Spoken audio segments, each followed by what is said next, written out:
প্রিয় ভিউয়ার্স, আজকে আমরা হযরত মুহাম্মদ সাল্লাল্লাহু আলাইহি সাল্লামের পূর্বপুরুষদের ইতিহাস সংক্ষিপ্তভাবে জানার চেষ্টা করব। কিভাবে কুরাইশ গোত্রের উৎপত্তি, কুরাইশ উপাধির সূচনা, মক্কার আধিপত্য প্রতিষ্ঠা, নবী সাল্লাল্লাহু আলাইহি সাল্লামের নিকটবর্তী পূর্বপুরুষদের ঘটনা ইত্যাদি।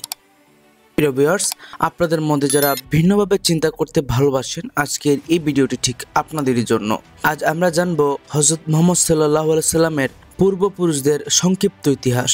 তাহলে চলেন সময় নষ্ট না করে আজকের এই ভিডিওটি শুরু করা যাক।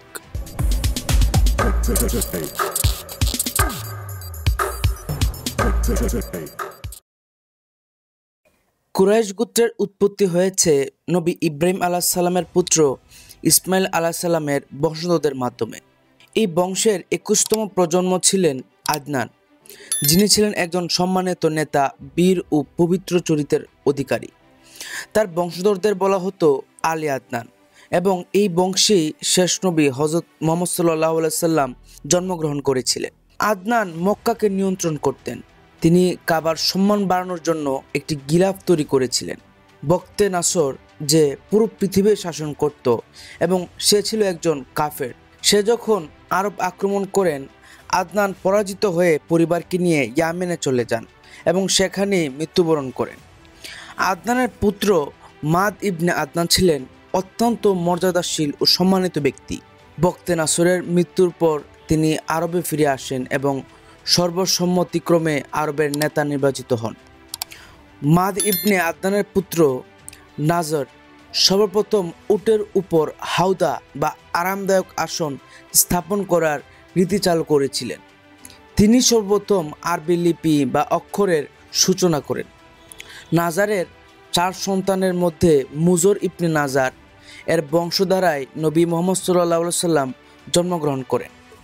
মুজর ও ছিলেন দূরদর্শী ও সুমধুর কণ্ঠস্বরের অধিকারী। তার মাধ্যমেই উটের জন্য গান গাওয়ার রীতি চালু হয়। তার পুত্র ইলিয়াস ইবনে মুজর আরবের নেতা হন এবং হানিফ ধর্মকে পুনরুজ্জীবিত করেছিলেন। বংশের পরবর্তী পুরুষ নাজর ইবনে কিনান। তার অসাধারণ সৌন্দর্যের জন্য তিনি প্রসিদ্ধ ছিলেন। তিনি সর্বপ্রথম কুরাইশ উপাধি লাভ করেন। এই উপাধি পাওয়ার কারণ হিসেবে বলা হয়, তিনি একা খাবার খেতেন না, গরিবরা তার পাশে জড়ো হতো, তাই কুরাইশ অর্থ জমা হওয়া উপাধি পান। তিনি দরিদ্র মানুষের প্রয়োজন খুঁজে বের করতেন, তাই কুরাইশ অর্থ খুঁজে বের করা উপাধি পান। অন্য রেওয়ায়েতে আছে, একটি বিশাল সামুদ্রিক প্রাণী কুরাশ হত্যা করার মাধ্যমে তিনি এই উপাধি লাভ করেন। ফিহর ইবনে মালিক এর সময় থেকেই কুরাইশ বংশের বিস্তার লাভ করে। তিনি ইয়ামেনের বাদশার আক্রমণ থেকে কাবাকে রক্ষা করতে শক্তিশালী বাহিনী গঠন করেন এবং যুদ্ধে বিজয়ী হন।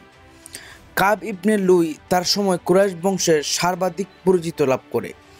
তিনি জুমার দিনে প্রচলন করেন এবং হানিফ ধর্মের প্রচার করতে থাকেন। কুসাই ইবনে কাব কৌশলে কাবার চাবি হস্তগত করেন।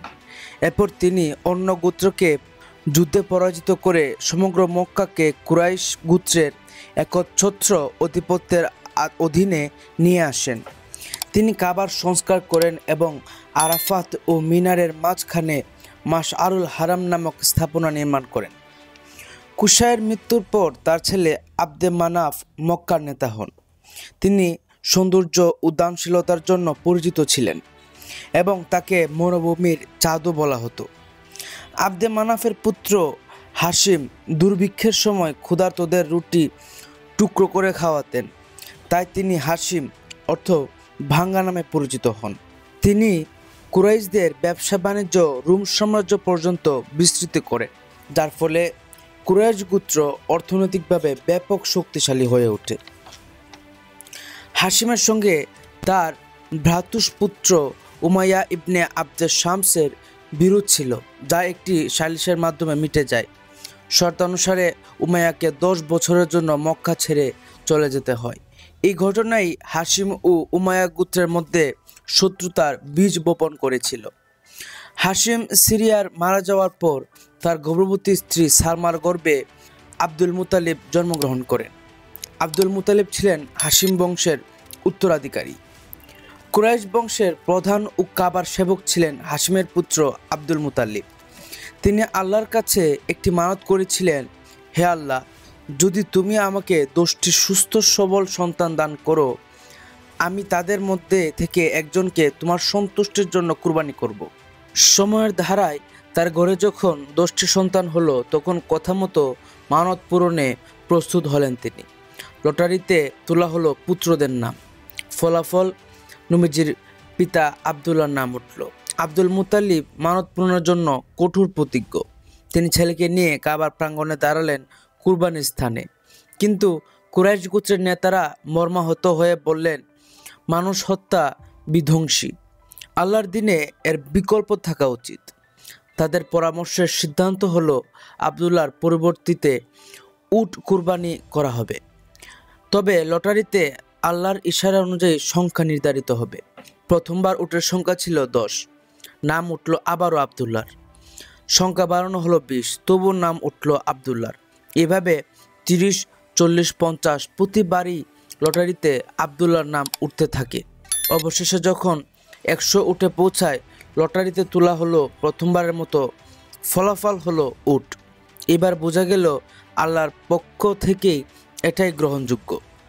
আব্দুল মুতালিব আল্লাহর সন্তুষ্টির জন্য 100 উট কুরবানি দিলেন এবং আবদুল্লাহর নিরাপদ রইলেন। এই সেই আবদুল্লাহ যার নিখুঁত বংশধারা পৃথিবীতে অদৃষ্টপূর্ব এক নূরের বাহক বহন করেছিলেন। পরবর্তীতে এই নূর জন্ম নিল পৃথিবীর শ্রেষ্ঠ ব্যক্তি, শেষ নবী হযরত মুহাম্মদ সাল্লাল্লাহু আলাইহি ওয়াসাল্লাম। আমরা ভিডিওটির শেষ পর্যায়ে চলে আসলাম। আজকের এই ভিডিওটি থেকে আপনি কি শিখলেন এবং কি জানলেন তা অবশ্যই কমেন্ট করে বলে যাবেন।